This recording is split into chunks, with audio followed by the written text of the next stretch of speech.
os jogos de videogame, PlayStation, cassinos, eles são projetados para aumentar sua dopamina e mantê-la aumentada. Tanto que, cara, quem joga sabe disso, você não quer parar, né? Você quer e você quer mais, você quer mais, você quer mais. O jogo, ele é projetado, a forma como o jogo rola, as fases, e você tem um bonequinho, você ganha recompensa, ganha tesouro. A forma como isso acontece, do ponto de vista lá probabilístico no jogo, é projetado para fazer você ficar o mais engajado possível. Sabe, ele está escolhendo quais atividades você vai executar. Ele está avaliando assim, qual que vai me dar mais recompensa com o mínimo de esforço possível. Prestar atenção na aula de biologia ou jogar um CS muito maneiro com meus amigos. Gente, joguinho de celular hoje já é uma entidade de adoecimento compulsivo que está descrito na DSM, que é a classificação americana de transtornos mentais. A gente falando, só abrindo um parênteses, é igual a qualquer outro vício, tá? Afinal, os jogos virtuais causam danos ou podem ser benéficos ao cérebro? Certamente você conhece alguém que faz uso frequente de videogames, ou pais e mães que estão preocupados com o uso excessivo de jogos virtuais pelos filhos. Os cérebros de pessoas com transtorno de jogo pela internet apresentam alterações semelhantes aos cérebros de pessoas com adição química à cocaína, álcool e nicotina. Há uma redução de atividade do córtex pré-frontal, com aumento do risco para comportamentos impulsivos, e um aumento de atividade de vias neurais dopaminérgicas do circuito cerebral de busca e recompensa. Há também outras alterações de conectividade e bioquímica cerebral. Mas é importante diferenciar o uso frequente e até mesmo o uso excessivo de jogos virtuais do transtorno de jogo pela internet, que apresenta algumas características específicas. Tolerância, a necessidade de aumentar progressivamente o tempo nos jogos virtuais, abstinência, sintomas como ansiedade, irritabilidade e depressão quando não há acesso à internet ou aos jogos, tentativas frustradas de reduzir o tempo nos jogos virtuais e afastamento social, afastamento de outras atividades de lazer e preocupação excessiva com os jogos, que se tornam a principal atividade da vida da pessoa. Os videogames fazem parte da vida contemporânea e podem ter efeitos benéficos em determinadas circunstâncias. Podem até mesmo ser utilizados para estimulação cognitiva e na neuroreabilitação de pessoas com lesão cerebral. Há benefícios e riscos. É importante reconhecê-los, mas é importante também não medicalizar um hábito cultural contemporâneo. O Roblox não está apodrecendo o cérebro das crianças. Na verdade, ele está fazendo algo ainda pior e quase ninguém percebeu. Dá uma olhada nisso e veja se você consegue identificar. Hoje o Roblox tem mais de 77 milhões de jogadores ativos por dia. E o mais chocante é que quase metade tem menos de 13 anos. E a maioria do resto está entre os 13 e 17. Ou seja, basicamente um jogo dominado por crianças e adolescentes. Esses jovens passam em média de 137 minutos por dia dentro do jogo. E os relatos de pais e psicólogos são alarmantes. Crianças deixam de estudar, ignorando a higiene, ficando isoladas, irritadas e com queda enorme de desempenho escolar. E tudo isso porque o Roblox não é apenas um jogo, ele funciona como um cassino disfarçado, usando ciclos de ação, expectativa, recompensa com cores vibrantes, estímulos rápidos que ativam a dopamina e geram um vício. Mas o pior ainda está por trás disso.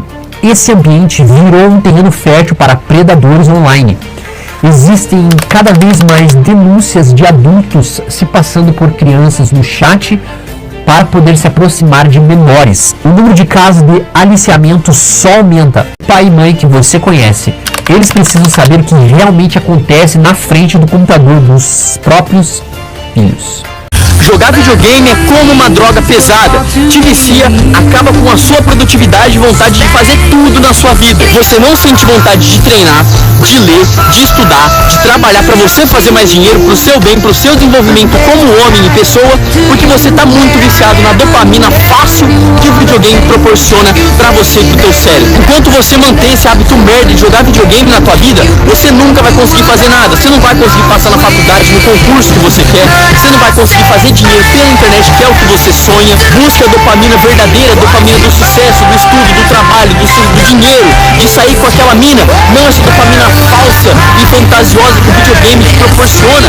Os jogos digitais foram feitos para te viciar, irmão, para acabar contigo, porque as empresas querem que você só fique nos jogos dela. Quanto mais tempo você passa jogando Fortnite, o Overwatch, o Rainbow Six, o FIFA, o GTA, o Valorant, mais dinheiro essas empresas fazem, elas ganham com o seu vício. Então destrua esse vício, porque enquanto você continuar viciado em jogar videogame, você vai estar dando dinheiro para aquelas empresas que criam esses jogos, e não vai estar entrando dinheiro nenhum no teu bolso, tá certo? Você só vai estar colocando dinheiro no bolso dos outros. Não é isso que você tem que desejar e ter na sua vida.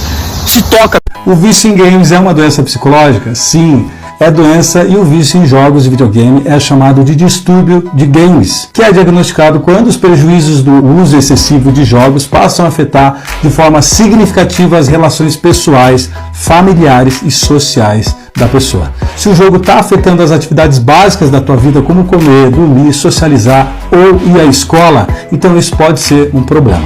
Se você também não tem controle de frequência, intensidade e duração com aquilo que você joga, ou prioriza apenas o videogame a outras atividades, também é um sintoma. Nesse quadro, a pessoa precisa apresentar essas dificuldades por um período de pelo menos 12 meses, mas o período pode ser diminuído se os sintomas forem muito graves. Por isso, busque avaliação psiquiátrica e acompanhamento. Bet, jogo do tigrinho, essas coisas, tem 3 pessoas.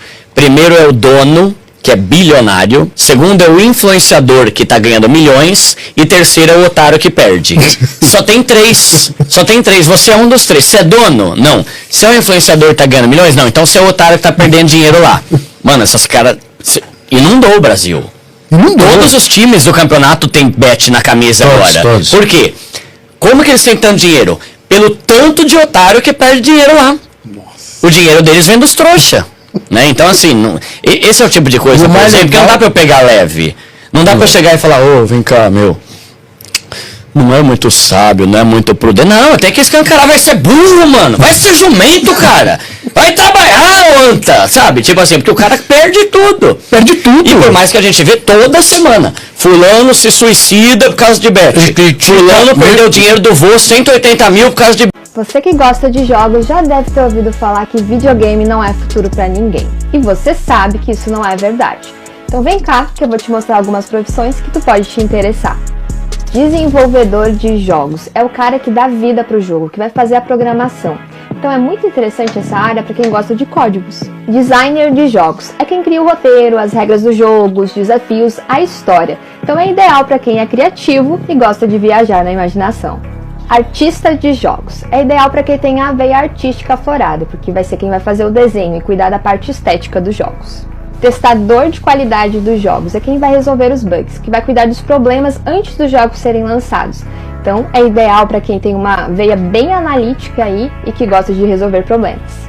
Sempre quando eu falo para as pessoas que eu trabalho como game designer, eu recebo a mesma reação. Aquela cara de confusão. As pessoas entendem que eu trabalho com desenvolvimento de jogos, mas elas não fazem ideia do que especificamente eu faço. Muita gente acha que eu sou programador. Aliás, a galera acha que todo mundo que trabalha com desenvolvimento de jogos é programador.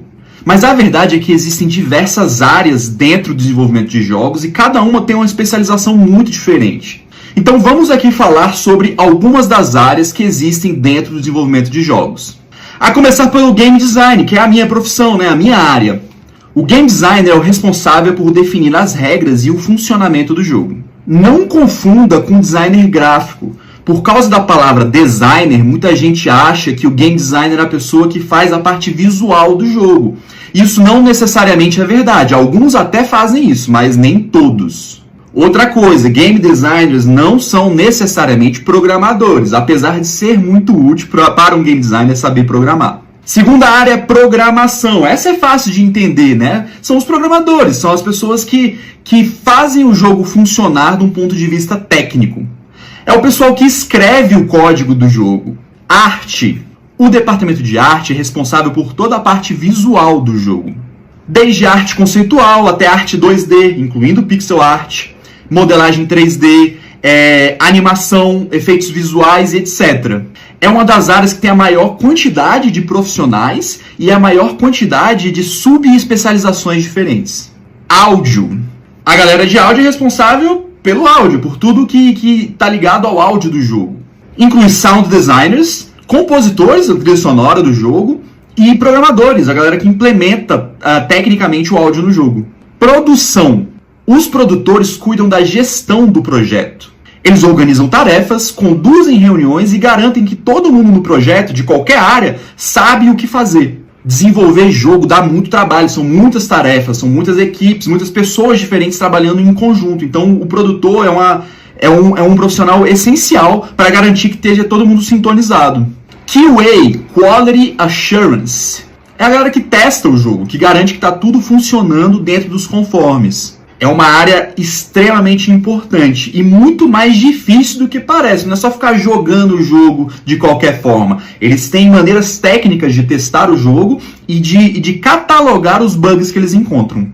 Marketing e gestão de comunidade. Essa é a área que cuida da divulgação do jogo, das redes sociais do projeto, da empresa, e também com a interação com a comunidade. Bom, existem diversas outras áreas e cargos, mas eu diria que essas são as principais. As 5 skins de quem trabalha com games. Game Designer é quem define todos os elementos visuais do game. Cenários, regras, ambiente, fluxo da história, níveis, personagens, etc. Quem visualiza o conceito do jogo em geral. Principais formações: design gráfico, ciência da computação, design de jogos. Desenvolvedor de software é o responsável por transformar a visão do designer em um jogo de fato, aprimorando a jogabilidade. Principais formações: desenvolvimento de software ou ciência da computação. Animador de jogos é o profissional que dá estrutura física aos personagens, objetos, ambientes e cenários do jogo, como luz, movimento, brilho, sombras e etc. Principais formações: computação gráfica, arte, animação e ilustração. Engenheiro de som adiciona mais realismo ao mundo do jogo com as trilhas e efeitos sonoros do game. Formações em engenharia de som e audiografia. Testador de games é quem testa o jogo antes de ir ao mercado, analisando o desempenho, identificando bugs e sugerindo mudanças. Principais formações: designer de games e tecnologia. Quanto ganha um desenvolvedor de jogos? Muita gente que quer trabalhar com games, quer trabalhar fazendo jogos, não sabe se essa é uma área que realmente vai dar dinheiro. Minha mãe mesmo, quando eu falei que queria fazer jogo, ela falou: ih, vai morrer de fome. Olha, mas não é bem assim não. Nesse ano passado de 2023, o Brasil foi o país que mais cresceu com o seu mercado de jogos, crescendo proporcionalmente mais do que Japão e Estados Unidos. De acordo com o site Glassdoor, o salário médio de um desenvolvedor de jogos no Brasil pode variar entre R$5.000 até R$8.000.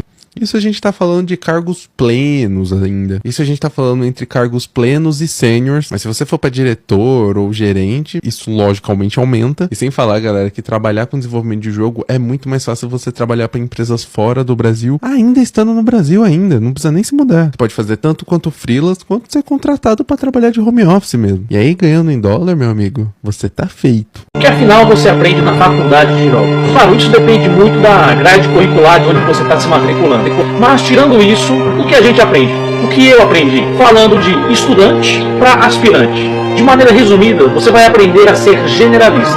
Eu vou tentar falar todas as matérias desse vídeo curto e mostrar rapidamente o que eu fiz em cada uma. Por que não? Você vai aprender o básico de desenho, o básico de programação, vai ter que fazer um jogo de tabuleiro, vai ter que estudar teoria e game design, vai ter que fazer o que a gente chama de jogo 2D de uma tela e outro projeto, que é simplesmente um jogo 2D. Vai ter que fazer um projeto de jogo 3D e depois um projeto multiplayer, que é 2D ou 3D, você escolhe. Vai aprender a modelar em 3D, vai aprender a esculpir, rigar e animar os seus personagens, fazer os seus cenários. A gente fez um cenário modular. Vai aprender produção em jogos e métodos ágeis, efeitos especiais, shader, narrativa, roteiro e cenas de corte, trilha sonora e partitura. A propósito, a música desse vídeo eu fiz na matéria de trilha sonora. Era pra ser uma música Souls-like. Efeitos sonoros e mixagem, interface. Nossa, como eu fiz interface. E por fim, edição de vídeo.